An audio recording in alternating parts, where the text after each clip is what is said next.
Hello from the Rucksack Universe. This is Anthony St. Clair. I'm the author of the Rucksack Universe series, talking to you today from a sometimes sunny, sometimes cloudy Eugene, Oregon.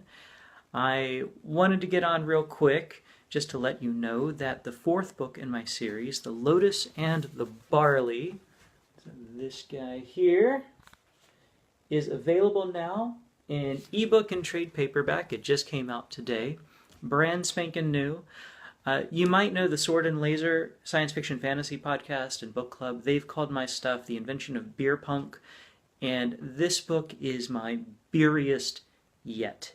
Set in a rebuilt London, trouble is brewing at the brewery that brews Galway Pradesh Stout, the world's oldest and most popular and somewhat mystical beer. I also introduced some characters I think you will really find exciting. One reader told me how much she really connected with these two sisters, Zara and Branwen Porter, and she just is really hoping there's going to be some other stories to come that feature them.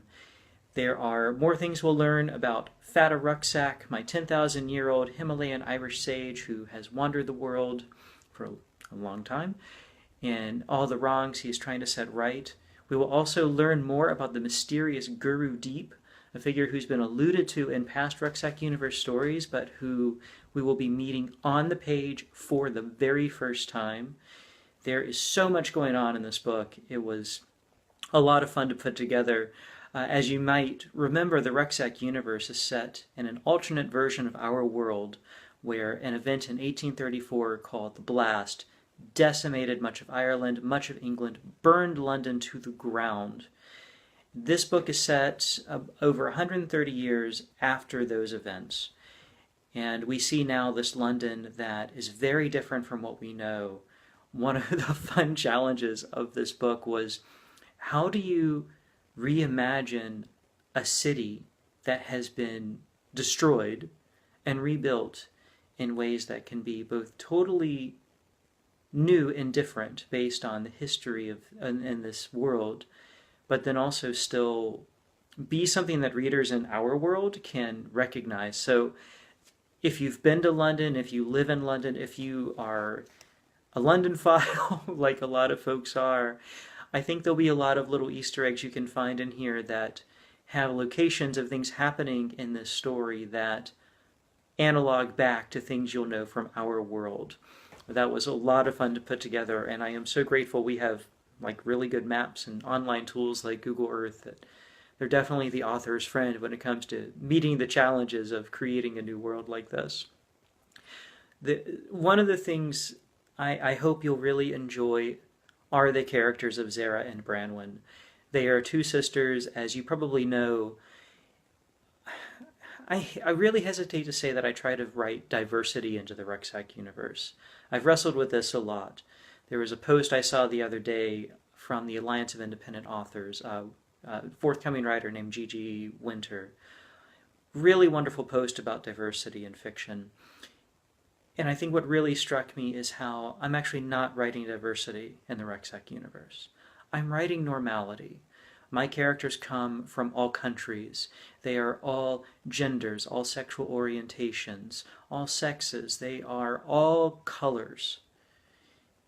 And to me, that's not diverse. To me, that reflects the world I've had the honor of seeing in my travels. That reflects the world as I've gotten to know it. People are people and the rest is window dressing.